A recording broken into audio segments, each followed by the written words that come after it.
రేవంత్ రెడ్డి ఢిల్లీ వెళ్లారు. ఢిల్లీలో మీడియాతో కొన్ని సంచలన విషయాలు పంచుకున్నారు. ఇదివరకు ఉత్తమ్ కుమార్ రెడ్డో, జగ్గారెడ్డో ఇట్లాంటి వాళ్ళందరూ కాదు, ఇప్పుడు వచ్చేటప్పటికి కీలకమైనటువంటి అడుగుబడింది. నాకెవరూ పోటీ కాదని తేల్చి చెప్పారు.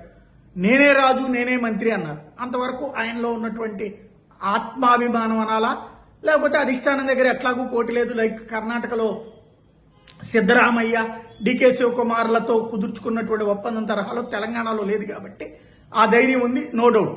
అయితే సంచలన విషయం ఏంటంటే 2029లో జమిలి ఎన్నికలు రాబోతున్నాయి. నేను ఇంతకుముందే చెప్పాను. ఇప్పుడు జనాభా లెక్కల కార్యక్రమం ప్రారంభమైపోయింది. ఆ తర్వాత నియోజకవర్గాల పునర్విభజన జరిగిపోతుంది. 2028 కల్లా మొత్తం అభ్యంతరాలు అన్నీ పోయి 2029లో జమిలి ఎన్నికలు జరిగే అవకాశం ఉంటుంది. తెలంగాణలో 150 దాకా సీట్లు అయ్యేటటువంటి అవకాశం ఉంది. ఆంధ్రలో 225 దాకా సీట్లు వచ్చేటటువంటి అవకాశం ఉంది అసెంబ్లీకి. అలాగే పార్లమెంటు సీట్లు కూడా పెరిగితే దాదాపుగా దేశవ్యాప్తంగా 800 పైగా సీట్లు వస్తాయి. ఆంధ్రప్రదేశ్లో 40 సీట్ల దాకా వెళ్లే అవకాశం ఉంది. తెలంగాణలో 25 సీట్ల దాకా వచ్చేటటువంటి అవకాశం ఉంది. అన్నటువంటి నేపథ్యంలో 2029 జమిలి ఎన్నికల ఖాయం అన్నటువంటిది.